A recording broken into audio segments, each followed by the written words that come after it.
Hello, my name is Chris Marquez, and I did the community interview with Arcelia Marquez, who takes care of her mother with Alzheimer's for the last 5 years.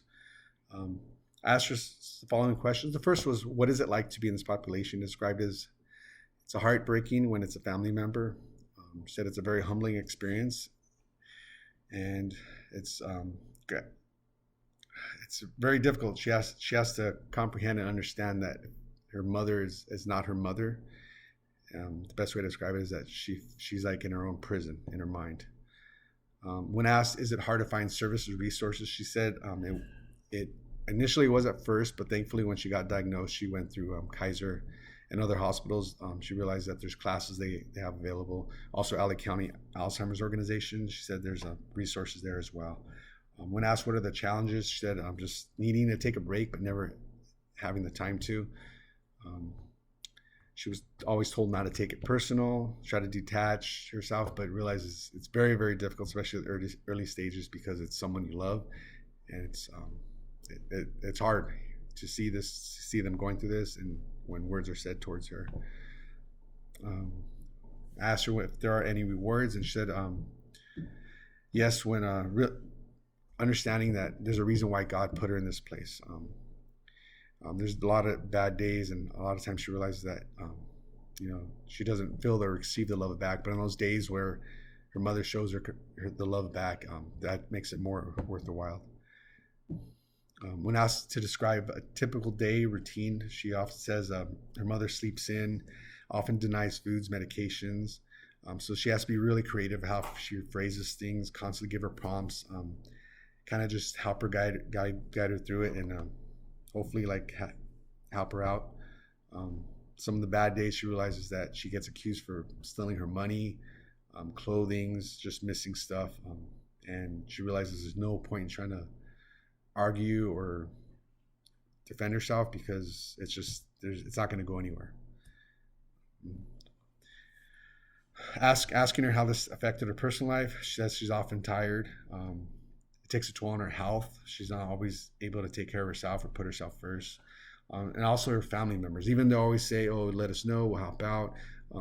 But that's, one thing. But when she's there with her mother, she's just so occupied. She doesn't have one to take that time to call them and reach out to them. And they don't hear from her, so they don't think anything's wrong, that she has it. But in reality, she feels that it will take too much work to try to convince them or get them to come and help out, when she knows she could just get it done quicker just by doing it. When asked if she feels competent in her role, she says yes, she does, but it did take time. She knows right now she has kind of a binder. She knows all her resources, numbers, her medical health history. So, but it took her a minute to handle that, but she really said she didn't have a choice. She was thrown into it and just followed her faith that she knew she would be able to handle it. Asked her if she had any guilt, because often that's a common thing with caregivers. She said that she often wondered if her relationship with her mother was stronger, a healthier relationship, if her mother somehow would be have a better relationship with her now, not be as hard on her or have those bad days, if they would be easier. When asked if she had knowledge deficit about the disease, she said definitely. She didn't know much about the disease when it first happened, so she had to do quite a bit of research. Groups helped out. And then a final note she gave was, she said that Alzheimer affects every walk of life. It doesn't discriminate. So she stressed for anyone who's dealing with that to just find your peace and strength, and just don't let it break you. She finds comfort in knowing that you have to give that loved one all your love, give them what God gives you, and just treat them how you would treat God if you were serving God. A community issue, she states that, and it's a common thing, there's not enough information or resources or recognition within the community itself.